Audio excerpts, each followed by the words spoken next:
Stephen Port. In the span of a little over a year, 4 young men were found within walking distance of the same flat in Barking, East London. 3 of them within roughly 500 meters of one another. 2 of them propped in the very same churchyard, the grounds of Barking Abbey, only days apart.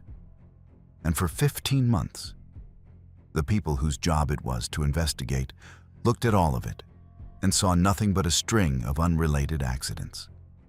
It was 2014, and the man at the center of it lived a quiet, unremarkable life. Stephen Port, born February 22, 1975, in Southend-on-Sea, worked as a chef at a bus depot. To the people around him, there was nothing to notice. What none of them knew was how he was spending his evenings. In an era when meeting a stranger through a phone had started to feel ordinary, he used Grindr and other gay social and dating sites, including one called Fit Lads, to meet young men, often offering money or a free place to stay for the night. The invitation sounded generous. It was a trap. His first known victim was Anthony Walgate, 23, a fashion and design student from Hull who occasionally worked as an escort. He died in June of 2014. Over August and September, Gabriel Kovari, 22, originally from Slovakia and working in a London shop, and Daniel Whitworth, 21, a chef from Gravesend, lost their lives the same way. Then, in September of 2015, Jack Taylor, 25, a forklift driver from Dagenham.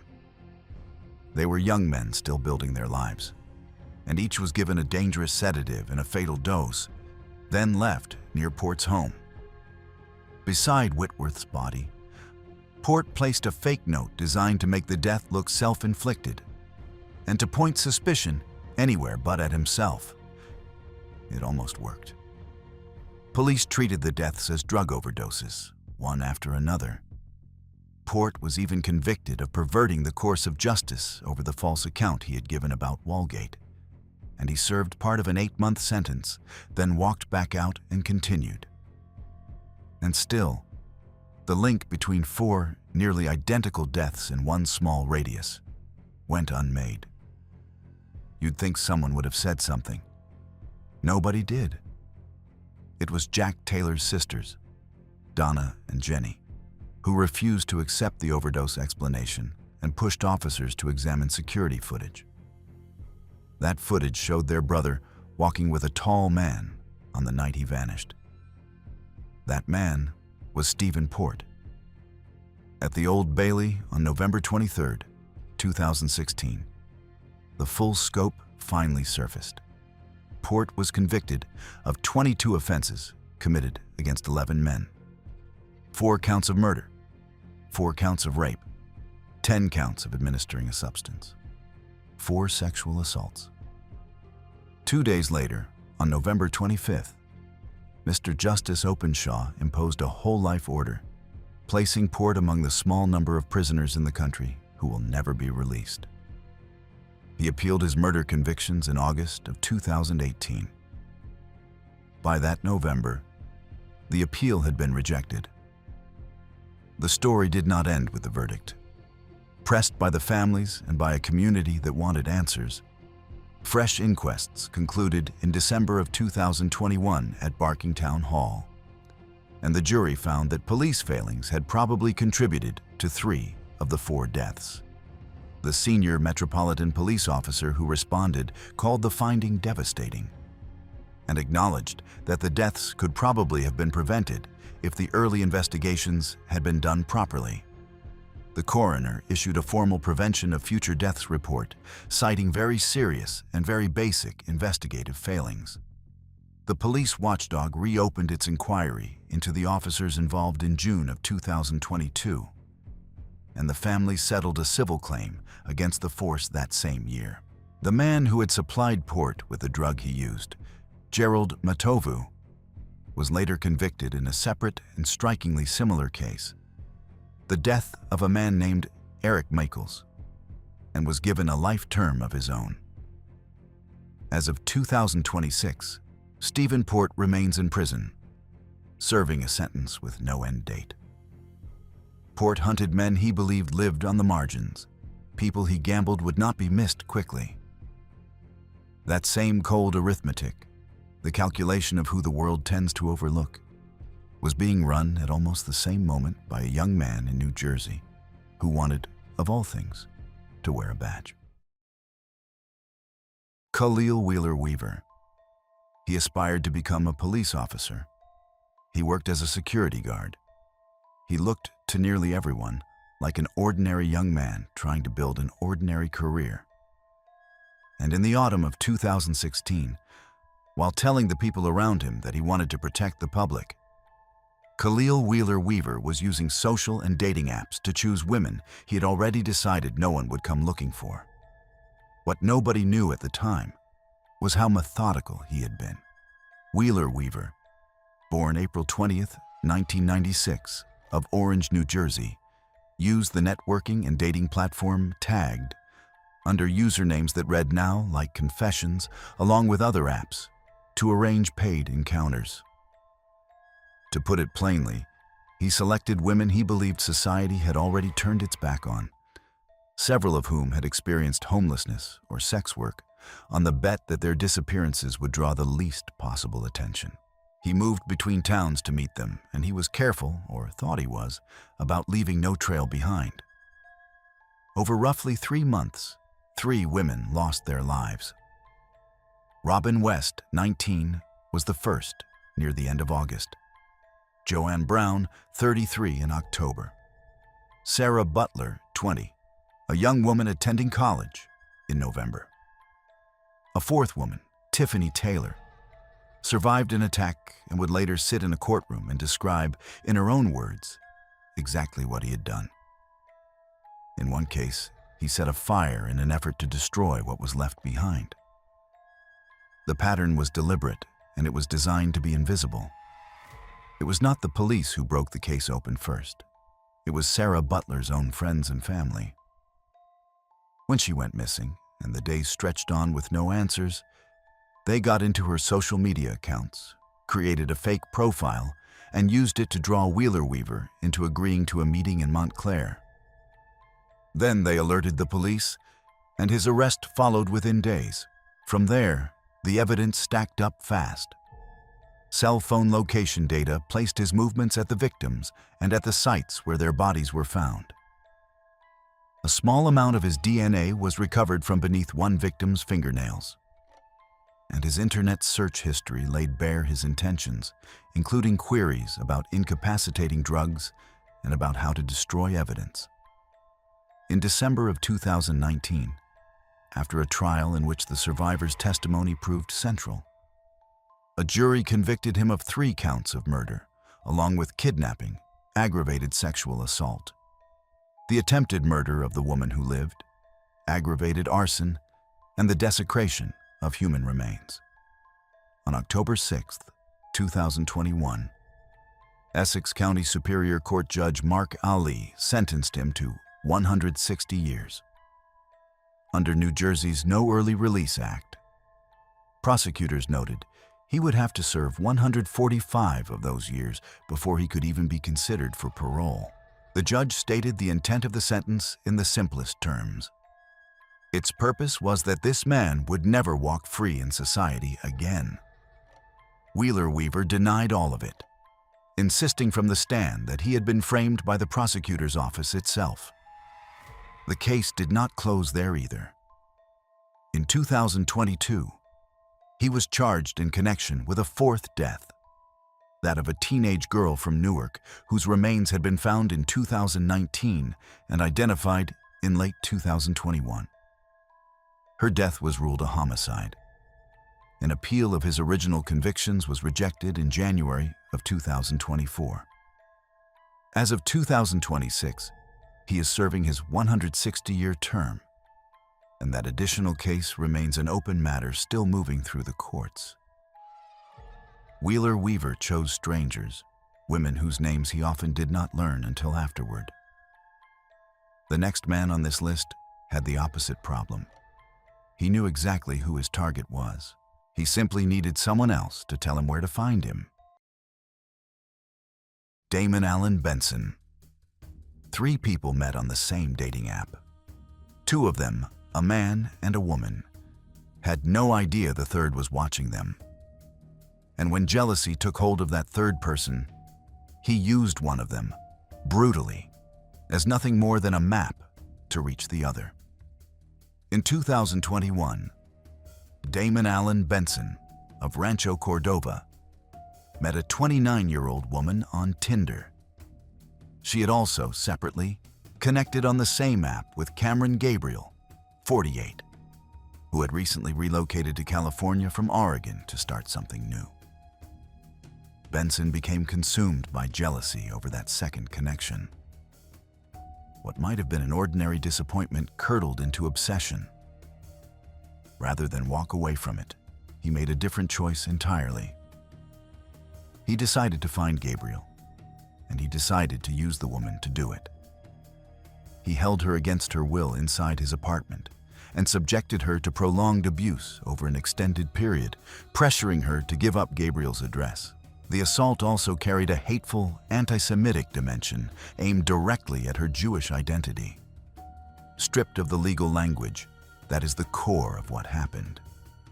He tortured one person he had met online in order to locate and reach another person he had met online. She survived, and what she endured would later become the spine of the case against him. On or about July 25th, 2021, Cameron Gabriel was fatally wounded by gunfire at his home in Rockland. Benson's defense was self-defense. The evidence said otherwise. Surveillance footage captured him running into Gabriel's home, the sound of gunfire almost immediately after, and Benson then leaving in a manner that betrayed none of the fear a man defending his own life would feel.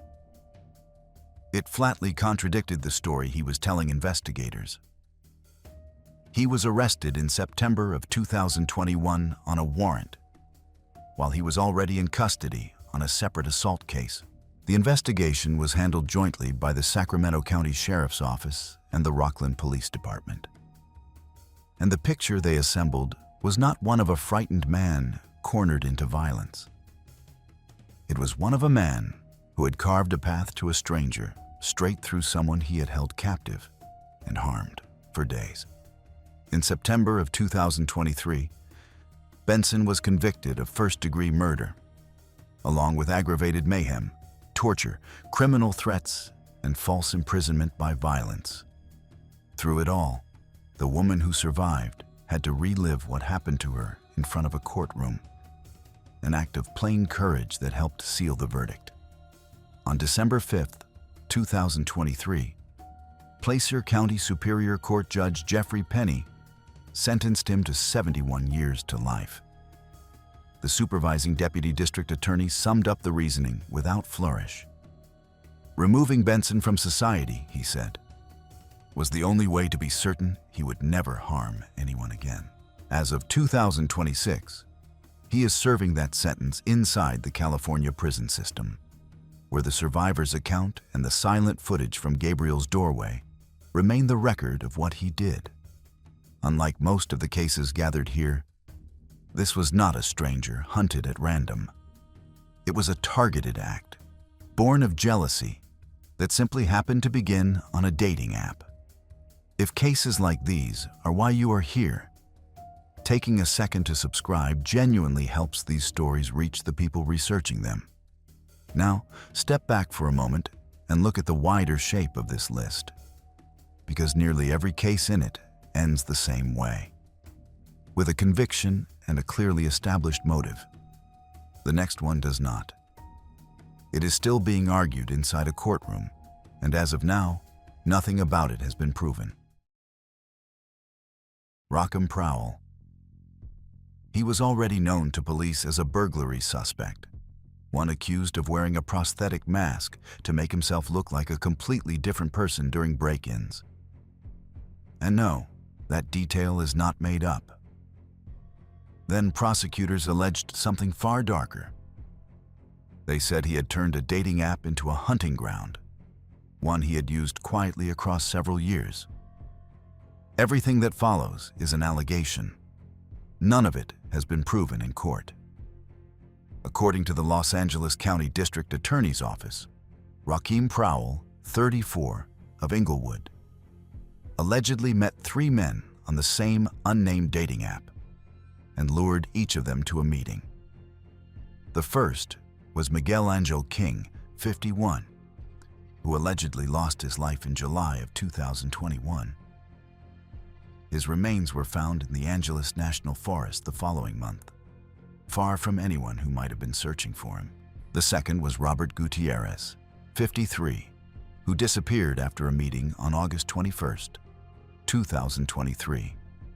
His body has never been recovered, but prosecutors say his car was discovered inside Prowell's garage at the time of the arrest. The third man, 40 years old, allegedly survived. Prosecutors say he was bound, robbed, and violently assaulted in February of 2025, that he managed to escape, and that he was then struck by a vehicle that broke his leg. For investigators, the case was a matter of connecting pieces that had sat far apart: a set of remains in a national forest, a man who had simply vanished, and a survivor who had lived to describe a trap. The thread that tied them together, prosecutors allege, was the same dating app and the same person behind it. They say the vehicles taken from the 2 men who died were traced directly back to Prowell, and that the mask was part of the method, a way of concealing who he really was while the burglaries that first put him on their radar were taking place. On September 8, 2025, Los Angeles County District Attorney Nathan Hochman announced the charges. They included 2 counts of murder with a special circumstance allegation of multiple killings, an allegation that, if proven, opens the door to the most severe penalties the state can impose. Added to those were 1 count of attempted murder, 2 counts each of carjacking and second-degree burglary and assault with a deadly weapon. The district attorney did not soften the framing. He described men who believed they were simply meeting someone, only to face sudden and inexplicable violence instead. He called the alleged conduct predatory, the work of someone who showed a total disregard for human life. And he pointed to the terror those victims would have felt the instant they understood what was actually happening to them. Prowell was held on a high bail figure reported at $2 million, though some accounts described him as held without bail entirely. He did not enter a plea at his first court appearance. If he is convicted, he faces either death or life without the possibility of parole, and a decision on whether to pursue capital punishment remains pending. As of 2026, he is awaiting trial. It bears repeating because both the law and basic fairness demand it. These are accusations only. There has been no conviction, and nothing here has been established as fact. Prowell's ending is unwritten because the case has not yet been decided. The final case gathered here is unwritten for an entirely different reason. A man was charged years ago. The coverage was relentless for a while. And then, with no resolution at all, it simply went quiet. Danueal Drayton. He left a trail that almost seemed designed to lead police straight to him. He used the victim's credit card. He held on to his own phone. He left his belongings behind. He would later tell investigators that he wanted to get caught. And yet, years after his arrest, the case still has no public ending. Danueal Drayton, born in October of 1990, of New Haven, Connecticut, met Samantha Stewart, 29, a nurse from Springfield Gardens, Queens, on Tinder. He had a history that should have functioned as a warning to anyone paying attention. He had met an earlier girlfriend, Zenaya Barney, 26, on Plenty of Fish in November of 2017. She said he had seemed at first like a dream, and that he later attacked her in Nassau County in June of 2018. He also carried a Connecticut record dating back to 2011, one that involved strangulation and unlawful restraint. And he had been released without bail by a Nassau County judge only weeks before Stewart's death. Samantha Stewart went on a date with him on July 16, 2018. The next day, it was her own brother who discovered that she had died. The indictment that followed also included a charge of sexual misconduct involving her body after her death. Drayton then took her credit cards and bought a one-way ticket to Los Angeles, putting an entire country between himself and what he had done. But the very things he carried with him were what undid him. He kept using Stewart's card, which could be traced. He held on to his own phone. And on July 24, 2018, just over a week later, a fugitive task force arrested him in North Hollywood while he was holding yet another woman captive. In that California case, he faced allegations of attempted murder, false imprisonment by violence, and serious assault against a 28-year-old woman he had met while sharing an Uber. He also faced a separate allegation in Brooklyn. The chief of detectives for the New York Police Department pointed publicly to the thread running through all of it. Drayton, he said, was using dating websites to meet women and then to victimize them. What Drayton told investigators afterward only muddied the picture further. He claimed involvement in as many as 7 deaths across the country, but no evidence ever surfaced to support those additional claims, and police described them as baseless.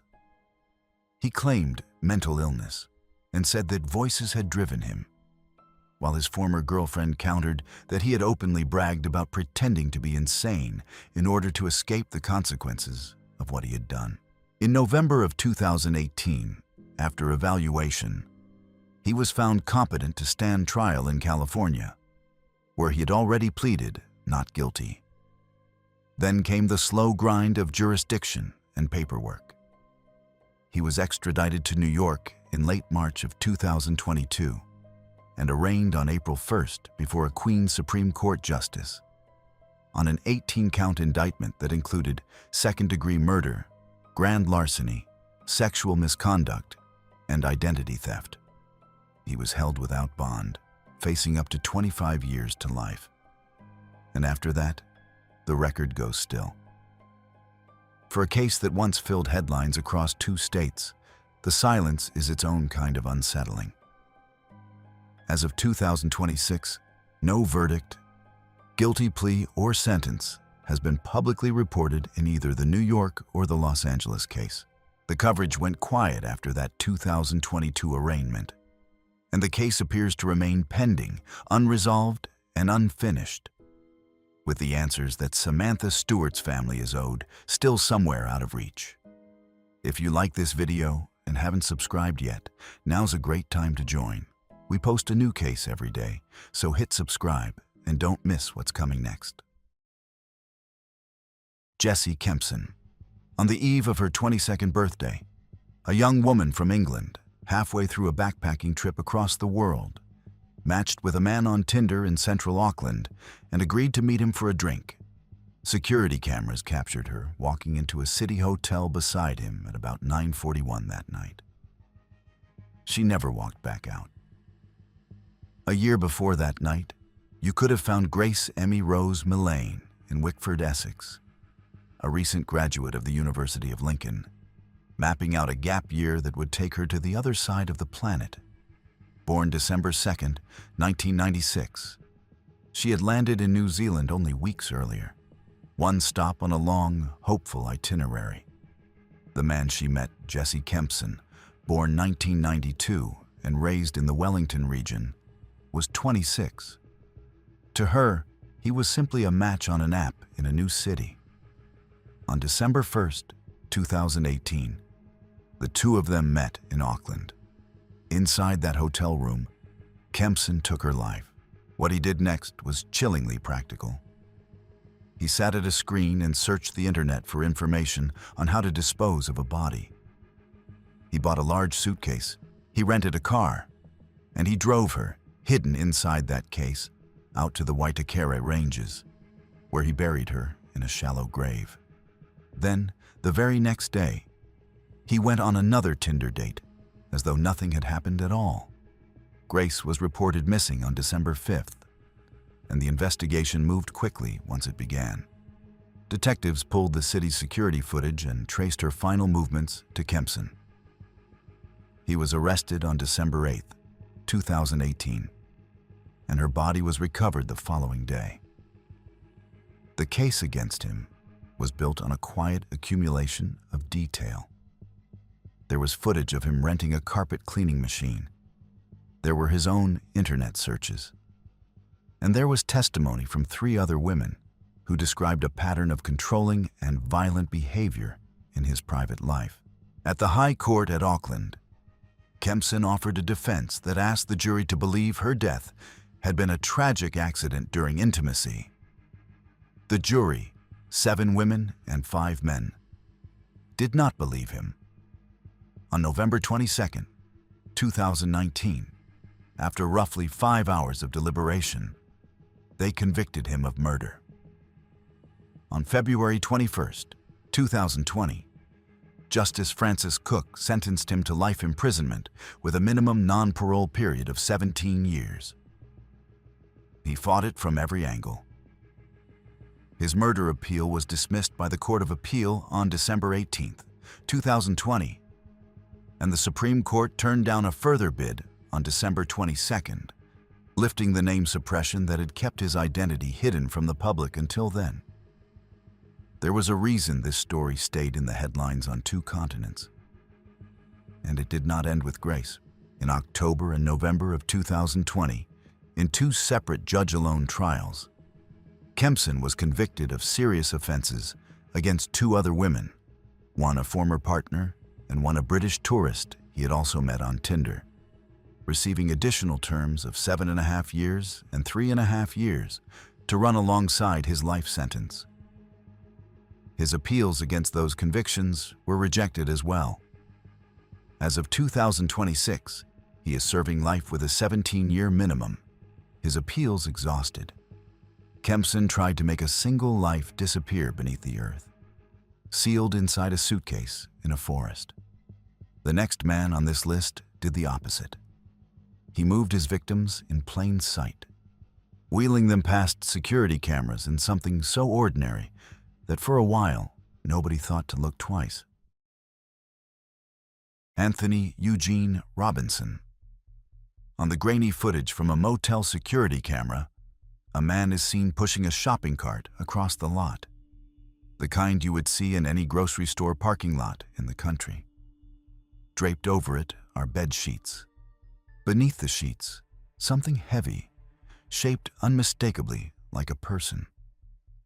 That single recurring image is what gave him the name the press would use, the shopping cart killer. What nobody around him seemed to know was who Anthony Eugene Robinson really was. Born September 3, 1986, of Washington, D.C., he presented himself online as warm and harmless, a family man and former preschool teacher who said he preferred the company of older women. He met them on dating apps, including Tagged and Plenty of Fish. At the time, he was living at a Howard Johnson motel in Harrisonburg, Virginia, working at a Pilgrim's Pride plant and using that motel room as the center of everything he did. The 2 deaths he would ultimately be convicted of were those of Aline Elizabeth Redman, 54, known to those close to her as Beth, and Tonita Larisse Smith, 39. Both women lost their lives between roughly October 24th and November 14th, 2021. Their bodies were found in a vacant lot behind the motel on November the 23rd, 2021. And that discovery is what led police to him. He had used shopping carts, covered with sheets and blankets, to move and dump them. The case the public knew was disturbing enough. Behind it, investigators were uncovering something much larger. Surveillance footage showed Robinson entering his motel room with each woman, and later wheeling out a cart carrying a body-shaped bundle. Cell phone records and forensic evidence tied him to the victims. A survivor named Monica White, who had dated him in 2020 and 2021, came forward to describe escalating warning signs and how narrowly she had avoided harm. And then, in September of 2024, investigators announced that Robinson's DNA had been matched to the body of another woman, Sonia Champ, 40, with a probability of random error so small it was almost beyond comprehension. People had assumed they understood the full scope of what he had done. They were wrong. He has also been linked to or suspected in the deaths of Cheyenne Brown, 29, Stephanie Harrison, 48, and his former fiancée, Sky Allen, who died in 2018, though none of those cases has yet been prosecuted. The trial itself was brief. Over 4 days in January of 2025, in Rockingham County Circuit Court, the evidence was laid out, and the jury deliberated for under an hour. That is not a typo. They convicted him of 2 counts of first-degree murder, 2 counts of aggravated murder for multiple killings within a 3-year span, and 2 counts of concealing a dead body. The jury recommended 4 life terms, an additional 10 years, and a $400,000 fine. On May 22, 2026, he was formally sentenced to multiple life terms, and his defense signaled it would appeal. As of 2026, Anthony Eugene Robinson is serving multiple life sentences, and he remains under investigation in connection with other unprosecuted deaths across Fairfax County, the wider Washington, D.C. region, and Maryland. His case reached a far wider audience in February of 2026, when a film telling the story through the eyes of survivor Monica White brought renewed public attention to how close she had come, and to how many others had not been so fortunate. Robinson moved his victims out into the open, hiding them in something so familiar that people's eyes slid right past it. The next man hid his crime the opposite way, behind a single locked door in a quiet country house. And the most unsettling part is that people had already been to that door before. Mark Latunsky. On Christmas Eve, a 25-year-old hairdresser arranged to meet a man he had connected with on Grindr. He told no one he would be gone long. When he failed to appear at his family's Christmas gathering the next morning, the people who loved him knew immediately that something was wrong. Days later, the search for him would end in the basement of a house in rural Michigan. Kevin Bacon was 25, a hairdresser and a student at the University of Michigan in Flint, from the small town of Swartz Creek. He was the kind of young man whose absence from a family holiday would be noticed within hours, not days, because the people around him expected to see him. The man he agreed to meet, Mark Latunsky, was in his early 50s and lived in a house set off by itself in Bennington Township in Shiawassee County. They connected on Grindr and arranged to meet on Christmas Eve, December 24th, 2019. It should have been an ordinary night, a quick meeting before the holiday. It was anything but. Inside that house, Latunsky took Kevin's life and then mutilated his body, and he would later make admissions of cannibalism, claiming it had all been part of a consensual fantasy. The details are as disturbing as anything in this entire list, and they need no embellishment to land. Kevin was reported missing on December 25th, 2019, after he never showed up for Christmas. His car was found abandoned in a Family Dollar parking lot. His phone held the thread of messages with Latunsky, and that thread led police straight to the house where, on December 28th, 2019, they found Kevin's body in the basement, And here is the detail that turns this case from a tragedy into something harder to forgive. Police had been called to Latunsky's home at least twice in the 2 months before Kevin died, including a report from a man who said he had escaped from that very basement in October of 2019. No charges had been filed. You'd think someone would have said something. Nobody did. The path through the courts was not a straight one, and at first it stalled entirely. In 2020, Latunsky was found incompetent to stand trial. He was placed in treatment, and only later was he ruled competent enough to proceed. In September of 2022, he pleaded guilty to open murder and to the disinterment and mutilation of a body. That plea left one crucial question for the court to decide: the degree of the crime. And so a 2-day hearing was held in October of 2022 to settle it.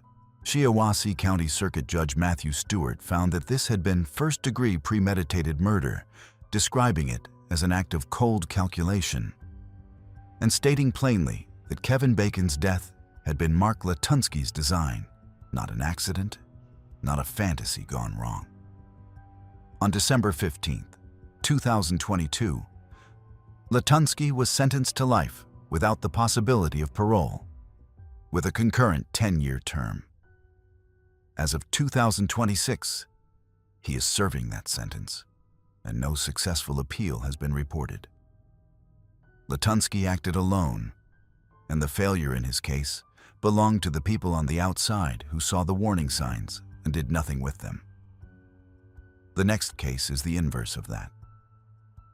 There were 2 people behind it, working together, and the most chilling fact is that they had decided to take a life before they had even chosen whose life it would be. Aubrey Trail and Bailey Boswell. A young woman matched with someone on Tinder and went on a couple of dates, the most ordinary thing in the world. What she could not have known was that the match was bait. Behind the friendly profile was not one person, but 2. A couple who, according to prosecutors, had already decided between themselves that they were going to take a life and were simply waiting for the right person to walk into it. Sydney Loof was 24, a cashier at a Menard home improvement store in Lincoln, Nebraska. The woman she had matched with, Bailey Boswell, then in her mid-20s, arranged the dates. Boswell and her older boyfriend, Aubrey Trail, then in his 50s, had been planning together, prosecutors said, to take someone's life. Boswell drew Sydney to the apartment the couple shared in Wilbur, Nebraska. On or around November 16, 2017, Sydney lost her life there. The pair then attempted to conceal her remains, which were later recovered, scattered across rural Clay County in garbage bags. She was identified in part by the words tattooed on her forearm, a small and heartbreaking promise that everything would be wonderful someday.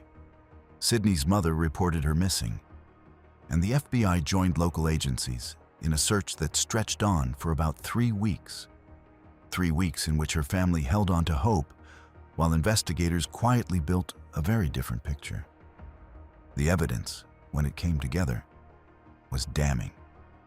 Store surveillance footage showed Trail and Boswell purchasing the very tools that would be used in the concealment of her body. And they had bought them the day before she died, which spoke to planning rather than panic. The couple then posted a video on Facebook proclaiming their innocence, a performance that only unraveled further the more investigators learned. Witness testimony painted a picture of disturbing fantasies that Trail entertained, and of a pattern in which the pair manipulated and recruited vulnerable young women into their orbit, drawing them in with attention and money before isolating them. The legal outcomes diverged.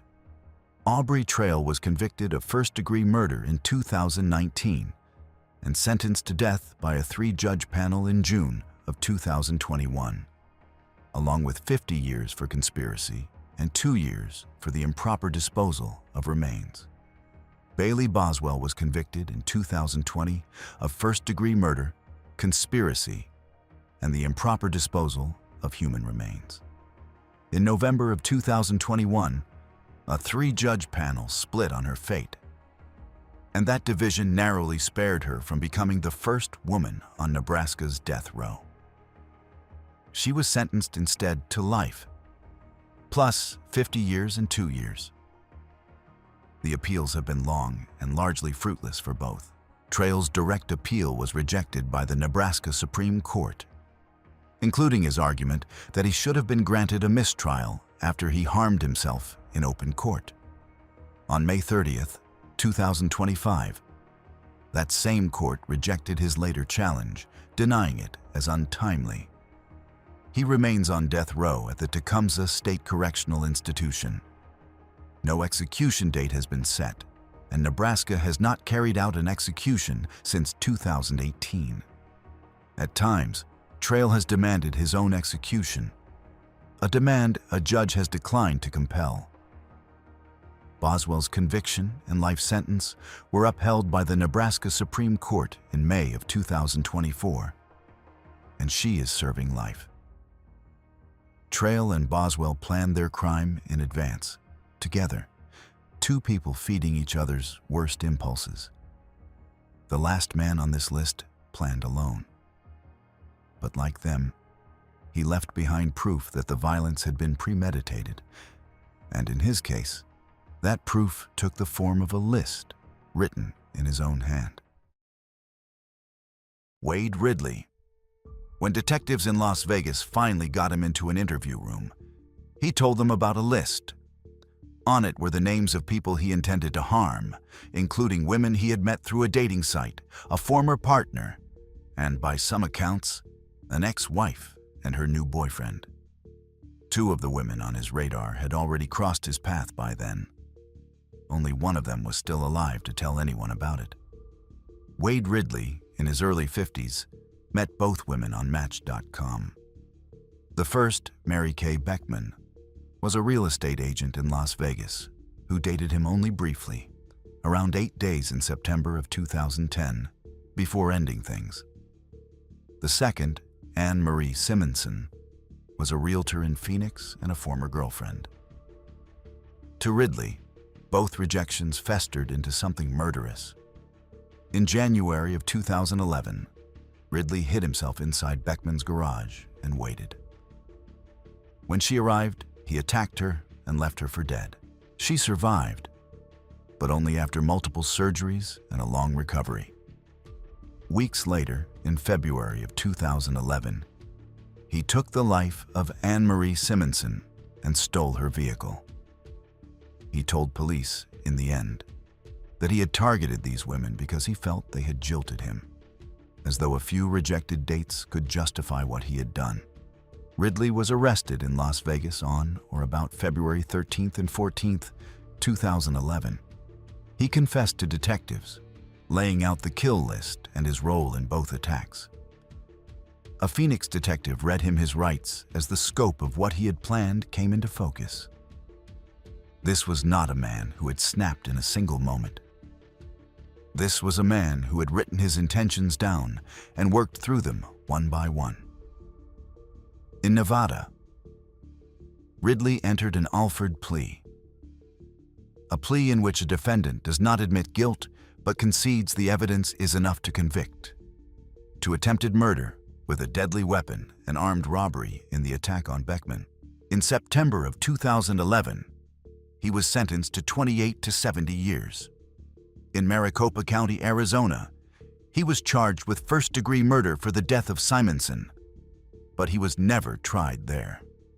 In May of 2012, while awaiting extradition to Arizona, Wade Ridley died by apparent suicide in his Nevada prison cell. The story did not quite end with him. Mary Kay Beckman, the woman who survived, refused to let the matter rest quietly. She later filed a lawsuit against Match.com seeking $10 million, with one local newspaper citing the figure at $9.9 million. Her argument was that a platform built on introducing strangers to one another bore some duty to warn its users about the dangers that could follow. The company called the suit absurd, acknowledging that what had happened to Beckman was horrible, while arguing that the responsibility lay with a sick and twisted individual who had no prior criminal record, not with the platform that had merely connected them. The suit was initially dismissed, and a federal appeals court later weighed in on whether she could amend the failure to warn claim and try again. As of today, that legal question over how much responsibility a dating platform bears for the people it connects remains one of the most consequential threads running through every case on this list. 10 different people, in different countries and across more than a decade, all reached for the same thing, a stranger on the other side of a screen. Most of them are now serving sentences they will never finish, while one waits on a verdict that still has not come, and the families left behind keep counting a cost that never quite settles. The screens that connected every one of these stories are still right there, in nearly everyone's pocket. Thanks for watching. Click here for the next video.